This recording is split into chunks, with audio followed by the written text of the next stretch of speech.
Vamos a pasar a los siguientes ponentes que vienen en pack, porque, bueno, me alegro Hola. de que este año hola, Buenas la tardes. criptogamia tiene mucha representación, así me gusta. Entonces, bueno, os voy a presentar, como os digo, a los siguientes dos ponentes que vienen en pack, David Horcajada Tejero y David García del Olmo. Ambos son biólogos por la Universidad Autónoma de Madrid y los dos están haciendo sus TFMs en sistemática de briófitos del máster de la Universidad Pablo de Olavide. Entonces hoy nos van a hablar de algunos de ellos, las hepáticas. En la descripción que nos han mandado han puesto unas estrellitas alrededor de la palabra hepáticas. Eh, ya que no son pocas las excursiones en las que se han tirado al suelo a intentar identificar algunas de ellas. Yo lo he visto, es verdad. Si hablamos de esas excursiones en las que se avanza aproximadamente 10 metros en 2 horas, si es que se las puede llamar así, el paso de botánico. Así que, bueno, en primer lugar, David Horcajada hablará sobre algunas especies de hepáticas talosas y después David García del Olmo hará lo mismo sobre las hepáticas foliosas. Así que nada, chicos, todo vuestro, estoy deseando escucharos. Pues muchas gracias, Sonia, por la presentación. Y bueno, voy a empezar yo, que soy David Horcajada, con las hepáticas talosas. Entonces voy a compartir pantalla, a ver si va todo bien. Toda la pantalla. ¿La 1 o la 2? 1. Vale, esta. Y es aquí, ¿no? Vale, se ve bien, ¿no? Entiendo. Perfectamente. Vale, perfecto. Muy bien. Pues como ya ha dicho Sonia, hemos venido a hablar de hepáticas. Y nos vamos a centrar en las especies iberomacaronésicas, en alguna de ellas, no todas ni muchísimo menos. Entonces, lo primero, vamos a situarnos un poquito.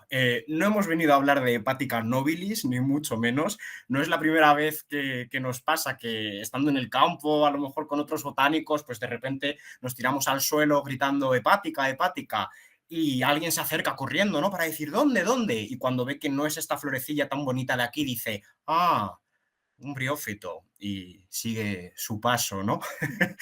Entonces, nosotros hemos venido a hablar de briófitos, ¿no? De la división Marcantiophita, las hepáticas, eh, las variantes más cercanas de los musgos, ¿no? Que son posiblemente mucho más conocidos dentro del grupo de los briófitos. También tenemos a los antocerotas, que los mencionaremos un poquito después.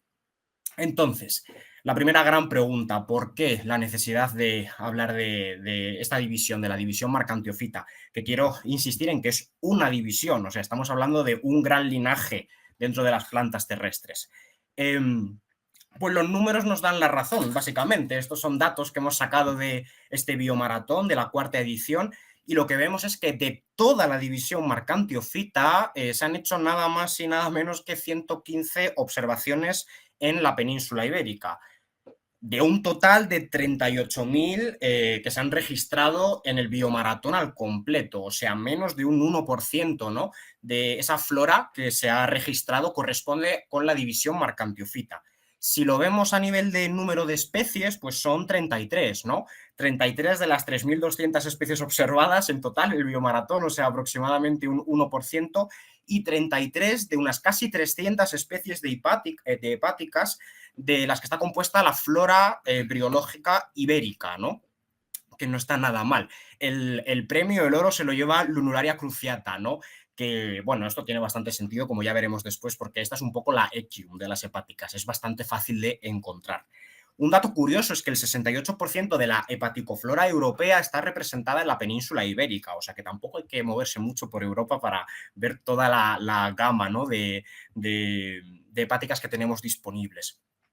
Y he puesto aquí el ejemplo de Pinopsida solo por hacer una sucinta comparación, y es que las gimnospermas ibéricas son pues mucho menos numerosas, ¿no? En número de especies que las hepáticas. Sin embargo, las observaciones pues triplican a las de la división Marcantiophita. A ver, tiene sentido, claro que sí. Las gimnospermas son árboles, son arbustos, son mucho más llamativas y además forman bosques, algunas de ellas. Las hepáticas, sin embargo, no. Son pequeñas, son muy poco llamativas, hace falta la lupa en la mayoría, o por no decir en todos los casos, para llegar a precisar cuál es el taxón con el que estamos trabajando, es un grupo complicado, ¿no? Y además los caracteres son un poco crípticos, no es algo tan aparente, ¿no? Como una flor en toda su complejidad, donde encontramos un montón de características en las que fijarnos, ¿no? Fácilmente reconocibles, sino que aquí tenemos características de pequeño tamaño, poco llamativas, ¿no? Con las que hay que familiarizarse. Vale. ¿Cuándo? ¿No? Pues las hepáticas llevan en este planeta muchísimo tiempo. Hay quien dice que desde el Ordovícico, que no está nada mal, es un récord, son unos 450 millones de años. Esto se basa en estudios de esporas, ¿no? De criptosporas. Pero bueno, las filogenias moleculares datan su origen también de más o menos por ahí, o sea que unos 450 millones de años, no está nada mal. ¿Y dónde podemos encontrarlas? Bueno, pues en una amplia gama de hábitats, ¿no? Podemos encontrarlas en las orillas de los ríos, podemos encontrarlas sumergidas en el agua, podemos encontrarlas creciendo en el suelo, creciendo sobre rocas, en taludes o incluso en las cortezas, ¿no? de árboles y arbustos. Eso sí, siempre y cuando haya un poquito de humedad ambiental. Porque al final, para su metabolismo y para su reproducción, la mayoría de las especies de hepáticas son muy dependientes, ¿no? De esta humedad. Aunque cabe decir que hay hepáticas con claras adaptaciones a los ambientes mediterráneos, como ya veremos, ¿no? En esta presentación nos vamos a centrar en algunas especies que están más o menos ampliamente distribuidas por la península ibérica, o sea que podríamos encontrar tanto en la región eurosiberiana como en la región mediterránea, y que también están presentes en su mayoría en Canarias. Entonces, me encuentro con una hepática en el campo. ¿Qué es lo primero que tengo que hacer? Bueno, pues responder a esta pregunta. ¿Estoy delante de una hepática talosa o estoy delante de una hepática foliosa? ¿Cuál es la diferencia? Es sencillo, una hepática talosa tiene talo, es decir, no hay una diferenciación entre tallos o caulidios y hojas o filidios, sino que lo que tenemos son estas alfombras verdes, por decirlo así, estas cintas, ¿no? ¿Qué pasa con las hepáticas foliosas? Pues que, como bien dice el nombre, tienen hojas, ¿vale? O sea, ahí sí que tenemos caulidios y filidios. Yo voy a hablar de estas y David se encargará después de adentraros un poquito en el mundo de las hepáticas foliosas. Entonces, vale, tenemos una hepática, sabemos que es talosa. ¿Cuál es la siguiente pregunta que tenemos que hacernos? ¿Es una talosa compleja o es una talosa sencilla? Aquí yo creo que ya a simple vista podéis ir viendo por dónde van los tiros, ¿no? Cuál es la principal diferencia entre estas dos arquitecturas, pero bueno, la esencia está en la anatomía. Y me diréis, ¿cómo que anatomía? Pero si, ¿qué voy a hacer? ¿Ponerme a hacer cortes en el campo? Pues no, claro que no. Lo que pasa es que la anatomía se manifiesta a veces superficialmente, ¿no? Y es lo que vamos a ver. Vamos a empezar entonces con las talosas complejas. En la imagen de la derecha veis claramente que la epidermis está, lo que decimos, reticulada, ¿no? O sea, recuerda un poco como a un panal de abejas. Y cada una de estas celdas del panal además tiene como un poro en el centro, ¿vale? ¿A qué se debe esto? Pues se debe justo a la anatomía compleja. El esquema de la izquierda. Veis que en la parte de arriba del talo tenemos una serie de cámaras, ¿verdad? Unas cámaras de color azul que dentro guardan las células fotosintéticas, ¿no? Bueno, pues cada una de estas cámaras está separada de las de alrededor mediante unos tabiques. Y eso es lo que estamos viendo superficialmente en la imagen de la derecha. Además, cada cámara se ventila a través de un poro y el poro justo ocupa la posición central del techo de la cámara. Y esto también lo podemos ver en la imagen de la derecha, ¿no? Basta acercarse un poco a una hepática talosa compleja para que uno se dé cuenta de que efectivamente no es sencilla, la epidermis no es lisa, sino que tiene complejidad estructural.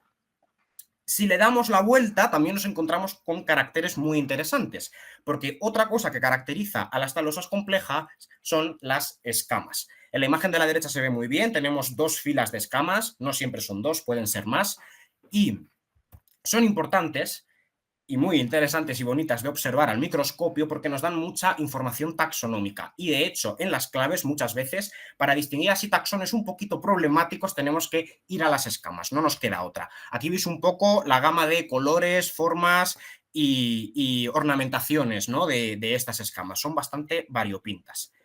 También importante, vamos a fijarnos en lo reproductivo. Entonces, vamos a empezar por lo masculino, por los anteridios, ¿vale? Que vienen a ser como las estructuras que producen los anterozoides, o sea, el espermatozoide de las plantas, ¿no? Tenemos tres disposiciones en las hepáticas talosas complejas, es decir, ¿dónde podemos encontrar estos anteridios? Pues si vemos aquí, podemos tener estas verruguitas por encima del talo, es decir, anteridios tal cual, colocaditos a lo largo de las ramas, no tiene más. a veces tienen una posición privilegiada, ¿no? Y los encontramos reunidos en plataformas que están sentadas sobre el talo. Esto es lo que llamamos un anteridióforo. Foro significa portar, así que porta los anteridios, ¿no? Y a veces el anteridióforo pues, se viene un poco arriba, literalmente, y desarrolla un pie. Este es el caso del anteridióforo peltado, ¿no? Que lo vemos aquí. Estas son las tres disposiciones. Vale. ¿Y qué pasa con el esporofito? Que seguro que algunos lo estabais preguntando, porque al final tenemos un briófito, la generación dominante es el gametofito, o sea, todo lo verde, vamos a decirlo así, pero el esporofito también es importante, ¿no? Como segunda fase del ciclo. Vale. A la izquierda tenemos un musgo para recordar un poquito qué pinta tiene, ¿no? Ese esporofito de los briófitos. En las hepáticas es un poquito distinto, ¿no? A veces tenemos el esporofito saliendo de una palmera, ¿no? Lo que llamamos arquegoníforo, y esto es importante porque a veces se ve la palmera y uno piensa, anda, he encontrado el esporofito de una hepática. No es verdad, eso no es el esporofito, eso se llama arquegonióforo. El esporofito son los chupachups estos que he dibujado mirando hacia abajo, ¿no? Como si fuesen un poco los cocos que cuelgan de la palmera. Y a veces no tenemos arquegonióforo y entonces el esporofito se desarrolla sobre el talo. Muchas de estas veces además presenta como envueltas accesorias, ¿no? De las que hablaremos después, porque a veces es muy importante encontrarlas para diferenciar especies. Y ya por último, y esto ya no es reproducción sexual, sino asexual, tenemos los conceptáculos. Los conceptáculos son estas estructuras de aquí que lo que tienen dentro son unas lentejitas que permiten la propagación vegetativa. O sea, esas lentejitas básicamente clonan a la hepática. Donde caigan germinarán y harán un clon. Y están dentro de conceptáculos que pueden tener diversas morfologías, principalmente estas dos, ¿no? O copa o media luna. Entonces, vamos a empezar, ¿no? Vamos a enfrentarnos a algunas especies. Prometemos que no nos hemos metido en mucha profundidad. Vamos a hablar de, digamos, las más típicas o aquellas con las que hay pues, como una mayor probabilidad de que os topéis en campo. Y hemos hecho varios grupos que realmente no son grupos naturales, ni muchísimo menos, sino que es una clasificación artificial que es bastante pragmática y a nivel de campo funciona bastante bien. Entonces, el grupo 1, pues los que tienen conceptáculos, o sea, lo que acabamos de mencionar en la diapositiva anterior. Y como los conceptáculos pueden tener dos formas, pues tenemos dos especies bien distintas. A la izquierda, Marcantia polimorfa, el conceptáculo es una copa, y a la derecha, Lunularia cruciata, el conceptáculo es una semiluna. Mirad qué contenta está, cómo sonríe. Vale, Marcantia polimorfa. Entonces, además de las copitas, podemos encontrar tanto arquegonióforos como anteridióforos peltados, que se ve muy bien en esta foto de aquí. Son estas palmeritas y luego los anteridióforos, ¿no? Como estas plataformas alzadas. Es la única especie en la que, bueno, en la península ibérica, claro, en la que encontramos que tanto los arquegonióforos como los anteridióforos tienen pie. Eso no pasa en ninguna otra, es característico de Marcantia polimorfa. Y si nos vamos a lunularia, pues lo que hemos dicho antes, ahora ya no tenemos copas, tenemos medias lunas. Y otro carácter bastante interesante, porque muchas veces las lunas están pasadas o no se aprecian bien, o es joven o es muy vieja, son los márgenes. Estos márgenes de color así como marronáceo son muy característicos, a mi parecer, de Lunularia cruciata y la diferencia muy bien de otros taxones. Aquí también tenemos arquegonióforos y si os fijáis la cabeza tiene forma de cruz, por eso lo del cruciata, y los anteridióforos están sentados, son plataformas, como se ve en la imagen de aquí abajo. Vale, entonces, primer grupo. Segundo grupo, nos encontramos con una hepática de considerable talla, digamos, no se le escaparía ni al mayor hater de la botánica a la vista, y no tiene conceptáculos, o sea, no tiene copas, no tiene medias lunas. Vale, pues posiblemente estemos delante de una de estas dos, o Conocefalum o Dumortiera. Y la diferencia es muy fácil. Conocefalum está marcadamente reticulado, Dumortiera para nada, es muy lisita. Aquí tenemos a Conocefalum, ¿no? En japonés se la conoce como el musgo culebra, pues por lo que algunos estaréis pensando, ¿no? Por este aspecto que tiene como de escamitas por encima de su superficie. Y los aquegonióforos también son peltados, la cabeza es cónica, de ahí el nombre de una de las especies ibéricas que tenemos, Conocefalum conicum, y los anteridióforos son plataformas sentadas, ¿no? Con esto vais a reconocer muy fácilmente a Conocefalum. O sea, el retículo es el más marcado de todas las hepáticas y también es la más grande, entonces la combinación ya lo hace evidente. ¿Qué pasa con Dumortiera? Pues que no tiene reticulación de ningún tipo y me diréis, entonces, ¿por qué la has metido aquí? En las talosas complejas, como que te estás contradiciendo, ¿no?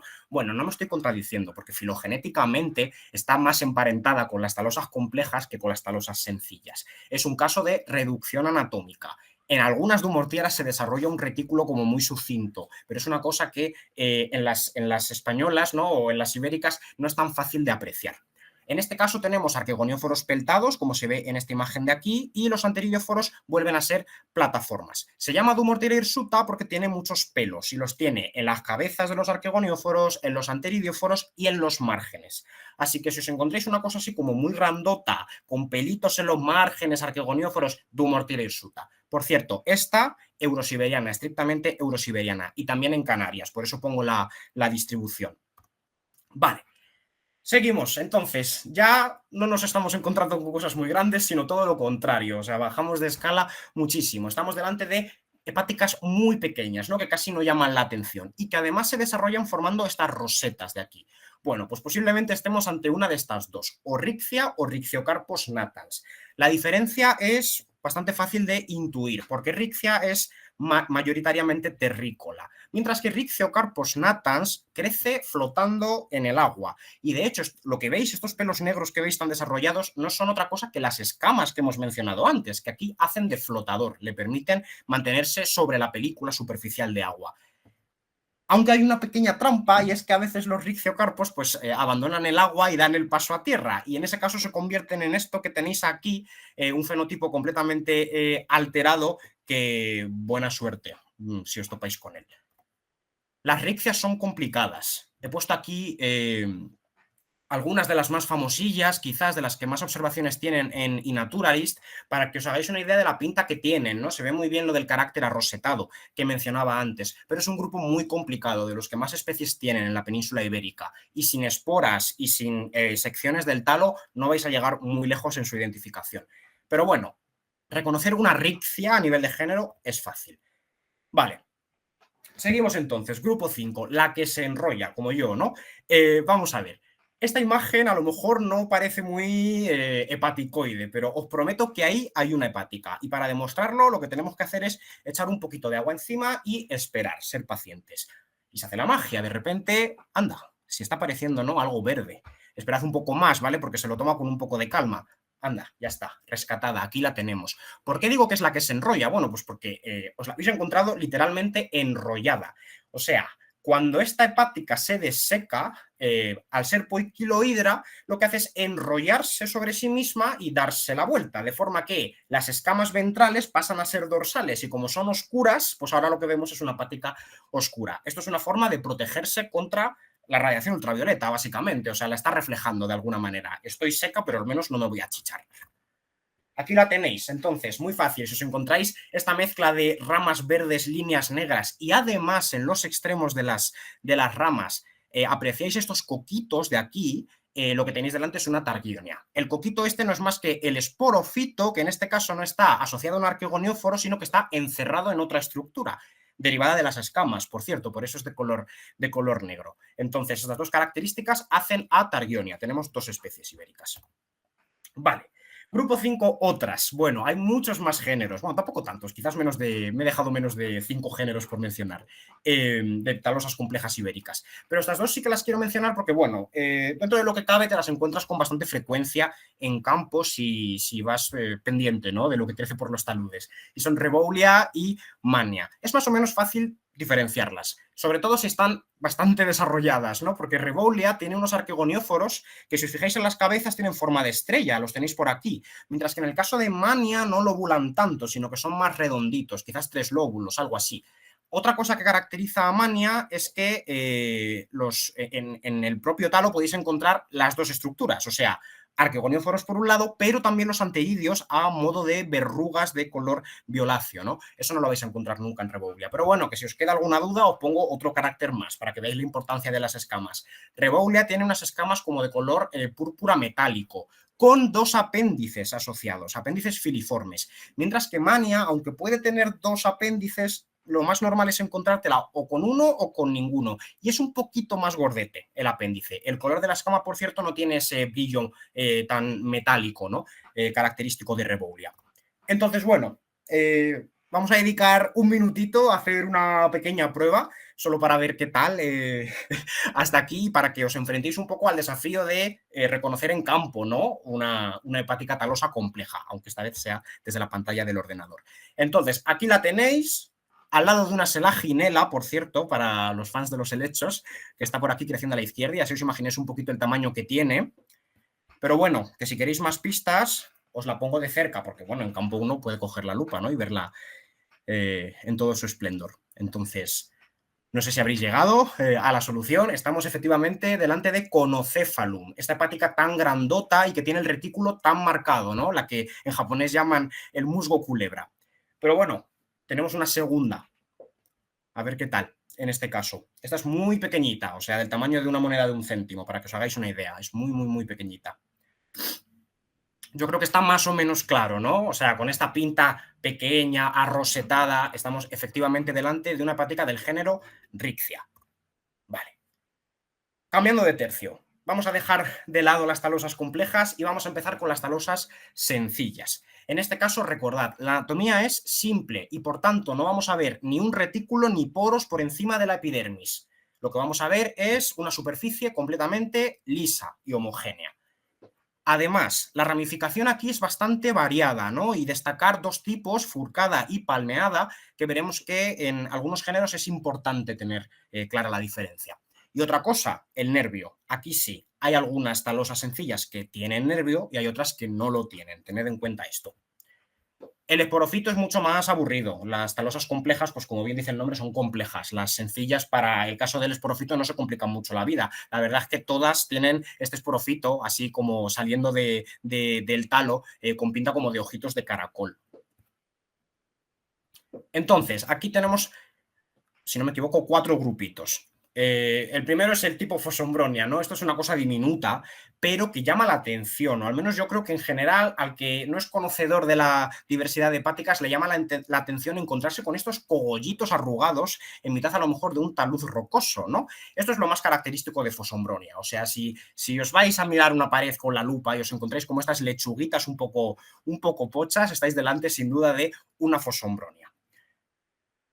Grupo 2, las pelias, súper comunes también. O sea, si estáis paseando pues, por una ribera o un ecosistema similar, os vais a encontrar seguro con alguna pelia. Son de las más ampliamente distribuidas. Aquí voy a hablar de dos géneros, ¿no? Pelia y apopelia. Las pelias y las apopelias en el fondo tienen más o menos la misma pinta, o sea, forman como alfombras bastante densas, donde las ramas son cortitas pero muy gruesas, ¿no? Y además como que solapan unas con otras. Lo que pasa es que apopelia, en divifolia, si no me equivoco, en primavera, pero ahora estoy dudando, desarrolla estas ramitas tan cortas, y divididas, ¿no? Es lo más característico de esta hepática de aquí. El resto del año, pues va a tener la pinta de una pelia, o sea que puede ser un poquito más complicado. Si no fuese, porque edafológicamente también están diferenciadas. Las pelias son acidófilas y las apopelias tienden a ser más basófilas, ¿no? O sea que en este mapa de la península ibérica, pues podéis colocar cada una de ellas, ¿no? Donde corresponde. Vale, entonces la Metzgeria, pues un poco la versión flaca de Pelia, ¿no? Aquí lo que tenemos también es una alfombra muy densa, creciendo sobre una roca, sobre una corteza, pero las ramas son muy delgaditas, muy larguitas, además el talo es furcado, como hemos visto antes, o sea que dicotomiza en las puntas, y nervio, muy importante. Aquí tenemos un nervio muy conspicuo. Eso hace a Metzgeria. Como veis, es una ridiculez, o sea, es muy pequeña, pero es muy fácil de encontrar, o sea, no es una hepática excesivamente caprichosa. Así que en campo os recomiendo, bueno, os sugiero, ¿no? Que os acerquéis a alguna corteza o alguna roca con la lupa a ver si os topáis con esta preciosidad. Y luego tenemos Ricardia, que viene a ser un poco la Metzgeria, que en vez de bifurcar, decide pinnarse, ¿no? Como si fuese un poco la hojita de un helecho. A la izquierda tenemos a Ricardia, el género Ricardia, también con varias especies ibéricas. Es difícil llegar a especie. En el género Ricardia es bastante complicado, o sea que mucho ánimo, pero llegar a Ricardia no es tan complicado. Y a la derecha tenemos a Neura, también tipo Ricardia, de la misma familia, pero con una ramificación un poquito distinta. A Neura hace un poco más lo que le da la gana. Ahora veremos. Aquí tenéis más imágenes de Ricardia, yo creo que se ve bastante bien, ¿no? Lo que quiero decir. suele haber una rama principal que empieza a pinar hacia los lados, o a veces el talo tiende a ser más palmeado, o sea que tenemos un montón de ramitas saliendo como del mismo punto, ¿no? Mira, aquí tenéis los esporofitos, bastante común, ¿eh? He de decir que esta también es bastante común.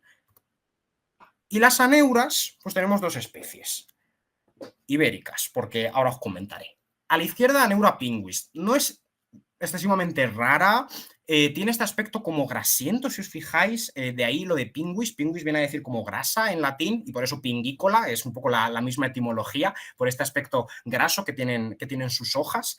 Y a la derecha tenemos la única hepática y el único briófito holoparásito. Por eso es blanca, ¿no? Es una hepática que ha perdido por completo la clorofila y lo que hace es parasitar a un hongo micorrícico del abedul, concretamente. O sea que en última instancia estaría extorsionando al abedul, robándole sus azúcares, ¿no? ¿Qué pasa con la Aneura mirabilis? Pues que, bueno, ha sido encontrada en Portugal, pero nunca en España, aunque los estudios de nicho potencial dicen que perfectamente podría crecer por aquí. Yo creo que el quinto biomaratón de Flora Española merece una salida para encontrar a Aneura mirabilis. Esto no puede faltar. Vale, hemos terminado con las talosas sencillas, entonces poneros a prueba. Como antes, aquí tenemos un parche creciendo sobre una corteza. Fijaos en el aspecto que tiene, en cómo ramifica, si hay nervio, si no hay nervio.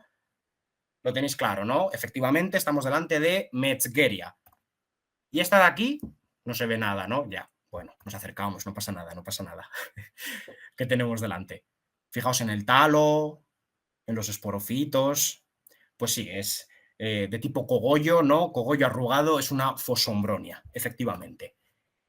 Ya para terminar, vamos a comentaros algunos taxones con los que se pueden confundir a las hepáticas. El nivel 1 de dificultad lo ponen los líquenes, bueno, algunos líquenes, ¿no? He puesto aquí a líquen que a mi parecer más se podría llegar a confundir con una hepática, aunque la pinta es muy distinta. Esto es Lobaria pulmonaria, que es así como verdecito, tiene un poco de retículo, pero bueno, claramente es un líquen, ¿no? O sea, la textura es distinta, el color es distinto, ni siquiera está tan anclado al sustrato como una hepática, ¿no? O sea, tenemos un líquen, no hay confusión ninguna. Nivel 2 de dificultad, pues bueno, los prótalos de los helechos, que al final no dejan de ser gametofitos y pues se desarrollan como el gametofito de una hepática. Estos sí que tienen más pinta, ¿no? Lo que pasa es que, y si no que me corrija Sonia después, al menos en latitudes templadas yo creo que no suelen ser muy grandes, o sea, suelen ser bastante pequeñitos, con esta forma de corazón, y no siguen como creciendo, ¿no? Ya lo que ocurre a continuación es que, como se ve en la imagen de la derecha, lo que sale es el esporofito con las frondes y todo eso. O sea que también me parece que es complicado, ¿no? Confundirlo con una hepática. El nivel 3, y esto sí que decimos nivel 3 por no decir nivel 100, lo ponen los antocerotas. Los antocerotas son también briófitos, como hemos comentado al principio, y son briófitos talosos, o sea que es muy fácil confundirlos con una hepática talosa. Si tenéis lo de la izquierda, buena suerte, porque si no tenéis el ojo muy hecho y no conocéis los caracteres de las hepáticas, pues se puede confundir muy fácilmente. ¿Y cómo os podéis librar, ¿no? de caer en la trampa? Pues encontrándolo fructificado, principalmente, como en la derecha. Esto es el esporofito de una antocerota, tiene forma como de cuerno, nada que ver con el de una hepática, que al final termina en una cápsula redondita. Y si no lo encontráis fructificado, pues nos queda otra que coger un trozo, llevarlo al microscopio y poneros a ver cosas de las células, que ahí sí que sí, no hay apenas confusión. Bueno, espero que os haya gustado mucho esta charla. Me he centrado en las hepáticas talosas y no sé, la próxima vez que salgáis al campo os sugiero acercaros con la lupita a una pared, a una corteza, intentar apreciar la biodiversidad que existe más allá de los árboles, de los arbustos y de las herbáceas, ¿no? Que en esta península es muy, muy, muy, muy amplia. Así que nada, muchísimas gracias por vuestra atención. Bueno, gracias a ti porque ha sido espectacular. Sobre todo porque has puesto algunos helechos, pero también por lo demás. No quería- No, de verdad, ha sido increíble, lo has hecho súper bien, me ha gustado un montón y he aprendido muchísimo. Muchas gracias. Eh, Hay una mano levantada de María Valerio, ¿le puedes dar paso, Mario? Sí, ya me lo han dado antes. Ah, pues perfecto, mejor. Gracias. Quería preguntarte, si no me acuerdo mal, has dicho que la mayoría de hepáticas en la península ibérica tenían anteridióforos sentados, ¿no? Salvo Marcantia. De las O sea, talosas que no tenían antes. complejas, sí, de las talosas Sí. complejas, no sé si diría la mayoría. O sea, el anteridóforo sentado es muy frecuente y los anteridios por encima del talo como verrugas también son muy frecuentes. Lo que no es frecuente es el anteridióforo peltado, ese es solo de Marcantia. Vale, era esa. Pues quería preguntarte si pensáis que puede tener alguna relación con ecosistemas que sean aquí menos húmedos que en otras zonas en las que se distribuyen las hepáticas, o no tiene relación, o qué pensáis. Pues la verdad es que no sabría responderte. Porque lo curioso es que Marcantia, por ejemplo, que lo tiene peltado, es una cosa muy cosmopolita, o sea, que te la encuentras por todo el mundo en ambientes muy distintos. Entonces, no sabría decir por qué ha sido ella, ¿no? La que ha dado el paso. Quizás sea una contingencia evolutiva o algo así, no tengo ni idea. Vale, gracias. Bueno, a ver si es algún estudio. Gracias. Genial, no sé si hay alguna pregunta más. Bueno, te dicen en el chat, ¿los antoceros merecen más amor? Es verdad que lo merecen.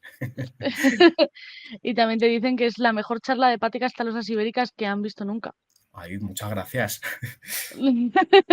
Cuánto amor. Yo lo que decías de los gametófitos, yo creo que sí, es lo que tú dices, que son los de los helechos son muy pequeños, entonces es difícil confundirlos. Los que sí que son muy grandes son los de, ya digo esta especie dos veces, del Arnogramma leptófila. Tiene los gametófitos especialmente grandes. Ah, mira, qué Y curioso. yo incluso a veces me ha dado la sensación de que podrían ser una hepática. Ahí el truco es que siempre están pegados a un esporófito de una Claro, o sea, si ves el Arnogramma. fondo de por encima ya está, ¿no? Claro, claro. Claro, sí, pero yo creo que ese sería un poco el único, aquí, en la península ibérica.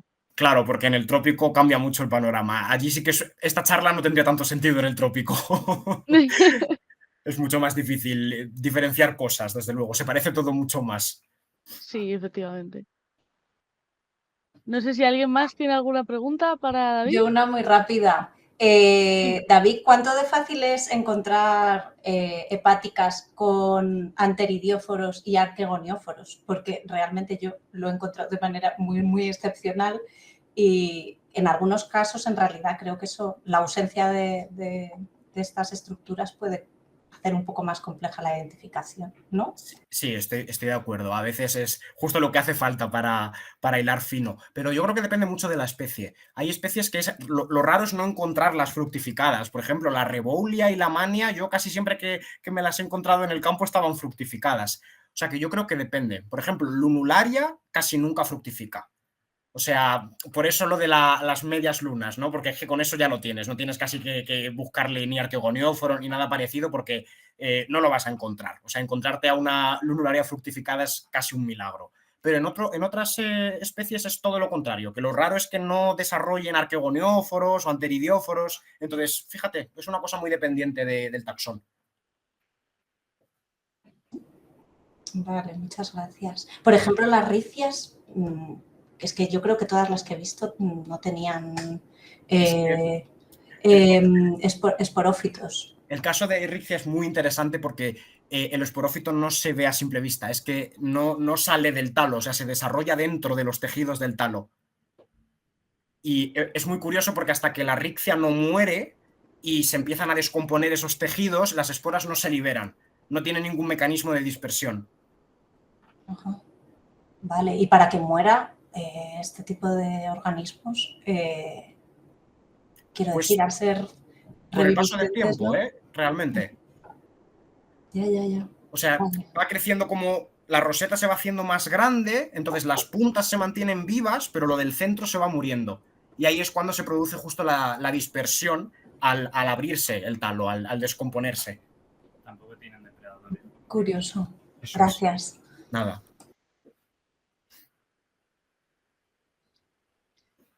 Muy bien, pues... la persona que te ha dicho antes que los antocerotas son mejores, te pregunta si tienes algún consejo para encontrar antoceros. tener mucha paciencia, supongo. Yo no me he encontrado con muchísimos. En Canarias sí que he visto bastantes. Aquí hemos visto antocerotas alguna vez. Yo he visto por Galicia, pero gente Son un poco guarros en el sentido de que están en las cunetas al lado Sí. de caminos, Sí, en sí, sí, sí. taludes húmedos rezumantes. Que te lo esperas encontrar como en el sitio más pristino del bosque y es todo lo Sí, contrario, eso. es una rata. O sea, Es en la cunetero. cuneta más guarra ahí te vas a encontrar creciendo la antocerota. Si vais por Anaga, por la carretera, los taludes de al lado de la carretera que Sí. salen ahí, los sonchus enormes y tal, pues Ahí de repente os puede muchos aparecer antocerotas. por ahí. Sí. O sea que paciencia y pocas ganas de meterse dentro del bosque. Yo diría que son las, las dos claves del éxito en este caso. Genial. Nos dice Juancho que en Fuente del Francés, en Monfragüe hay. Ah, mira, Y en la Pues- presa de Horcajo de Piedralaves. pues otra posible excursión para el biomaratón quinta edición. Y Mario en la encomienda, es verdad, en la encomienda vimos. Muy Ay, pero- bien. Preguntan si en Galicia en concreto habéis visto alguna vez antocerotas en En algún Galicia. lugar. Has dicho que Sí, yo he visto en Orense solo, en la zona que Orense. linda más con Sanabria y León, más montañosa. Por ahí sí que me he encontrado. E igual, más en bordes de pistas forestales de lugares bastante húmedos. O sea, que son cuneteros, vamos. Sí. Sí, Pasa como con los Fenomenal. helechos arborescentes, ¿no? Que te imaginas que van a ser una cosa y luego resulta que... es un poco de lo típico. Es Y están en las cunetas de las Sí. carreteras. Sí, sí, sí. Sí, también es lo típico de que si nunca lo has visto la primera vez, como que te cuesta mucho encontrarlo, pero como que ya una vez ves uno, Ves todo, sí, de ya repente el ojo lo, se lo hace. ves muy fácil. Sí, efectivamente. Pues nada, lo que dicen por aquí, el año que viene también charla de antoceros. Ay, pues yo encantado, yo encantado. Además, son muchas menos especies, o sea que se termina rápido. Eso es verdad. 5 minutos de Pues charla. nada, perfecto.